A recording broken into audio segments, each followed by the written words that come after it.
365 Days with Calvin for February 28. Held by my right hand. Nevertheless, I am continually with thee. Thou hast held me by my right hand. Psalm 73:23. Suggested further reading 2 Timothy 1 6 through 12 and 4:17-18. When the psalmist speaks of God holding him by the right hand, he means that he was, by the wonderful power of God, drawn back from the deep gulf into which the reprobate cast themselves. He ascribes wholly to the grace of God that he was restrained from breaking into open blasphemies and from hardening himself in error. That he was brought to condemn himself of foolishness, he also ascribes wholly to the grace of God, who stretched out his hand to hold up the psalmist and prevented him from a fall that would have destroyed him.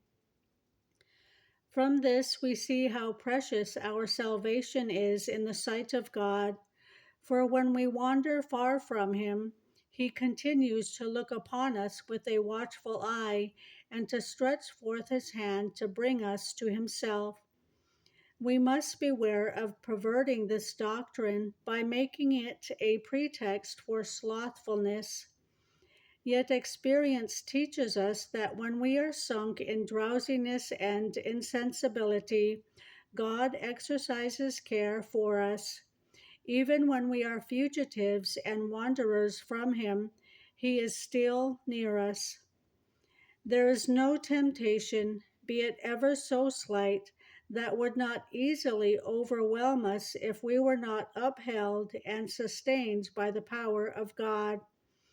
The reason why we do not succumb, even in the severest conflicts, is because we receive the help of the Holy Spirit.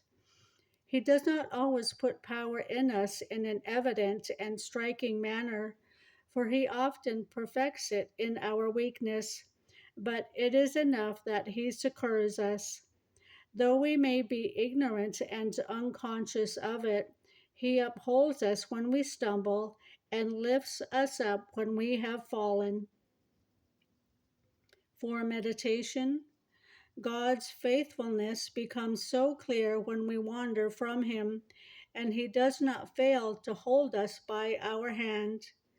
Beginning with your childhood, meditate on God's faithfulness toward you throughout your entire life.